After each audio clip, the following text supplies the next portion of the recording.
sa inyo paano gamitin itong scanner. So, una nyo pong gagawin is i-on nyo po yung equipment.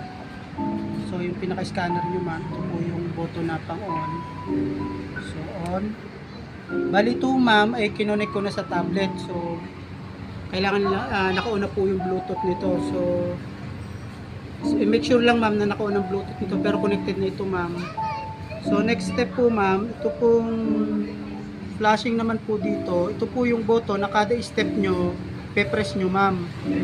So kung sakaling mag-jump ma'am, kung yung pag-press nyo ma'am, kung ilan yung jump niya, forward lang kayo ma'am kung sakaling tumalon po yung pag-highlight po ng scan nyo. So ma'am, ang next na gagawin nyo ma'am, i-on nyo po itong tablet nyo. So on nyo po yan, tayo pa para malinaw. So ito po, ito yung kita mo, ito yung gear detect ma'am, i-on nyo rin ma'am yan. Yan ma'am. So pag on yan ma'am, piliin nyo lang itong dip seeker, kahit ano dito ma'am okay lang, pero itong dip seeker na lang ma'am. Pag on nyo yan, so kukonek po yan dito sa equipment natin, dito sa scanner. So mapapansin yung nakakonek na yan pag nag-check ma'am. So naka-check na siya. Next nyo lang po, just press next po. Next. Tapos ito ma'am, dalawang mode yung pag-isakkan po natin. Yung ito po ay ibig sabihin kung naka-forward na po kayo sa isang direksyon, babalik po kayo sa baseline. Sa next step, forward lang uli kayo. Tapos sa third step, sa third line, forward po kayo kung ilang step po yon. Tapos yung isang direksyon naman po ma'am, ay yung click nyo lang to ma'am, kung pipiliin nyo. To zigzag ma'am, yun yung sinasabi ko kanina, yung hindi nyo na po kayo babalik dito pag zigzag. Pag forward nyo ma'am, step lang kayo papunta rito. Pag ganun ma'am, paurong, patalikod ma'am. Tapos step kayo kabila, pa forward ma'am. Pero suggest ko ma'am, ang gamitin nyo na lang muna, ito munang yung pag forward nyo ma'am, balik kayo sa baseline ma'am, forward, tapos balik kayo sa baseline, forward. So ang gagamitin natin ma'am, tong parallel, hindi po yung zigzag, ito na lang ma'am. Tapos yung number of line po, ibig sabihin ma'am, kung 4 line yan, ibig sabihin ito ma'am, 3, kung titingnan nyo, 3 line ma'am yan, di ba? Kunwari, 3 line yan. So kung 3 line yan, ibig sabihin yan, pwede nyo adjust ma'am yan, halimbawa 3 line lang, o pwede nyo gawing 5 line ma'am, maging 5 line yan ma'am. So dito naman po, kung per line, ilang step ang gusto nyo ma'am.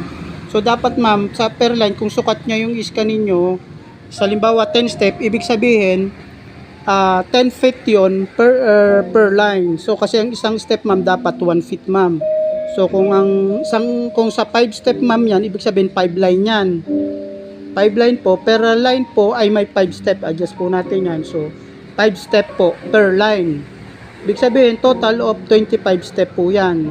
Kasi ang per line po natin ay 5 step po yon. Pero ang sukat nito ma'am per step 1 feet.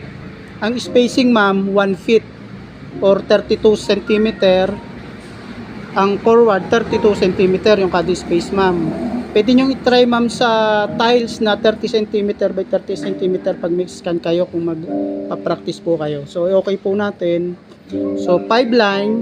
Ngayon ito pong number of step, 5 step per line. Ibig sabihin po niyan ay 5 feet. So okay po natin.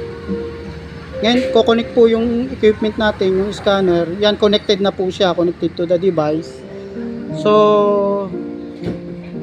pwede nyo i-press to ma'am para makita nyo. Ibig sabihin may per step na kayo ma'am. Kung gusto nyo may line ma'am, pindutin nyo lang yan, pinaka-guide nyo.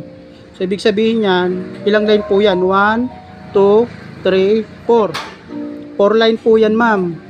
So per line natin, 4 step pala nakalagay dito ma'am, sorry. Hanggang 4 step lang pala to. 1, 2, 3, 4. 4 step ma'am. So kada step ma'am, click nyo lang tong white button. So ito po ang takbo po nito is left to right. Dapat ma'am, left to right. So yan po ma'am ha. Naka-step na po tayo ng isa. Kumari itong baseline natin ma'am. So naka-step na tayo. Forward po tayo ng 1 feet. Click nyo lang po. Yan. Pag hindi po mag-highlight po dito, Click nyo lang uli ma'am. Ngayon pag sakaling nag 2 highlight na po siya, forward lang kayo ma'am ng dalawa kasi nagko-automatic to minsan ma'am eh. So, forward lang po kayo ng 2 step kung sakaling biglang nag-highlight dito ng dalawa. So, kung 1 highlight lang po, halimbawa nag-1 highlight lang siya, step lang kayo ma'am. Ulit. Pag ayaw ma'am yun, nag-highlight uli siya, step lang uli, 1 foot, step, 1 foot lang uli ma'am. Click uli ma'am. Yun, okay na ma'am. Balik kayo sa baseline ma'am. 1 foot spacing ma'am ha. 1 foot spacing. So mas accurate ang pag-grid nyo ma'am dito. Mas magandang result. Ibig sabihin magandang ang accuracy, mas magandang result ma'am. So click lang uli ma'am. Step 1 foot. Click. So step po. Click. Pag ayaw ma'am mag-highlight, hintayin nyo lang ma'am 1 second, 2 second ma'am. Pag nag-double highlight, step lang kayo ma'am. Forward nyo kasi na-detect na lang dito eh. So yan. Tulad yan, minsan ayaw. So okay na po. Spacing ulit po kayo ng 30 cm hanggang